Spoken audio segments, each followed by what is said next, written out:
All right, here we have another example where x is part of the exponents and we're solving for x. So it's solve. So before, when we're simplifying expressions, we say simplify. Here we're saying solve because it's an equation. All right, so we can solve for x. All right, so what we want to do here is get everything into the same base. All right. When we're looking to try to make a common base of all of these things, think of what the smallest base is. Look for the smallest base and make everything into that smallest base in terms of that smallest base. So here we have a base of 4, base of 16, and a base of 2. So let's try to get everything into a base of 2, okay? All right, so, well, this 2 is already in a base of 2. It's 2 to the 3x plus 6. This entire thing is the exponent. So I'm going to put it in parentheses just to remember that it's a packaged exponent, okay? All right, now 4, okay? Let's do these side problems now.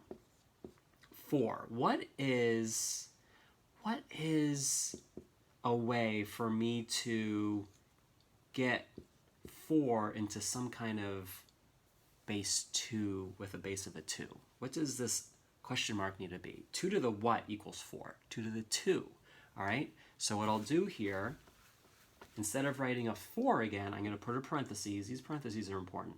Put a parentheses, and then in here you're going to put a value that's equal to 4, but in terms of a base of a 2. So that's 2 to the second, okay? And then we'll put our x on the outside there. So this is 4 to the x. This is 4 to the x as well. Okay, so 4 looks like 2 to the 2 in this case. That's all right. Okay, now times, we want 16. Let's do another side problem. 16. We want this to equal 2 to the something, all right? 2 to the second, no, that's 4. 2 to the third, that's 8. 2 to the fourth is 16, okay? So it's 2 to the fourth, all right? So I'll put my parentheses here. Instead of putting 16, I'll put 2 to the fourth, okay? And then on the outside is still the 8 as an exponent, okay? All right. Now do you see that we've got 2 and 2 and 2? We've got lots of 2's as bases, which is exactly where we want to be. All right. So let's start simplifying this. We're raising 2 to the x. Remember, it's power powers. So you multiply the exponents. 2 times x is 2x. All right, so we could erase this, the 2 and the x, and just make it bound together, 2x. So it's 2 to the 2x right here, okay? Here, 4 is raised to the 8th. So we multiply. 4 times 8 is 32, all right? So we've got a 32 going on over here. 32. All right. And then again, we can, this is the same. I just bring this down. I don't need to do anything to that. Okay, so now I have on this side 2 to the 2x times 2 to the 32. All right. What do we do when we have like bases and we're multiplying them? What do we do to the exponents? We add them. Okay, so that this all reduces down to 2 to the 2x plus 32. All right, and again, let's just keep bringing this down. This is all 2 to the 3x plus 6. All right. If I want, I could put parentheses around that just to make sure that I know that this entire thing is the exponent for this 2. Now do you see that we have an equation where we only have one term on this side and one term on this side, and both of these terms have a base of 2?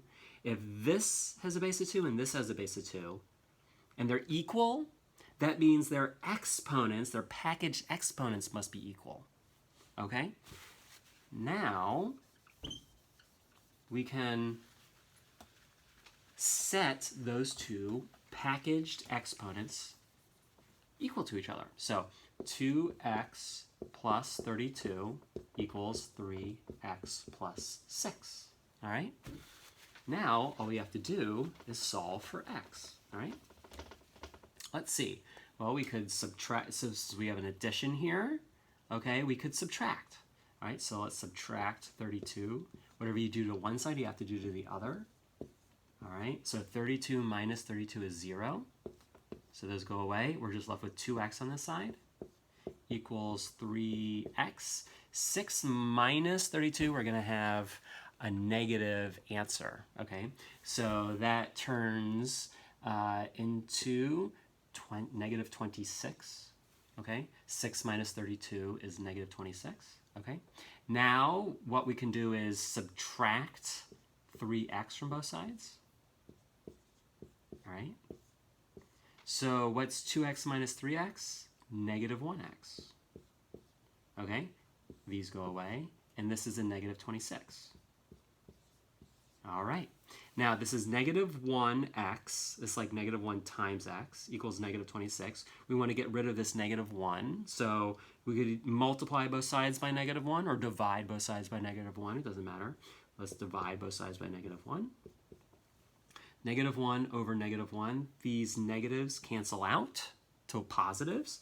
So we're just left with x, a positive x on the left-hand side. So we really have fully isolated our x. Negative 26 divided by negative 1, again, these negatives cancel out to positives. So a positive 26 over 1 is just the same thing as a positive 26. All right, so x equals 26. We just solved for x. Congratulations.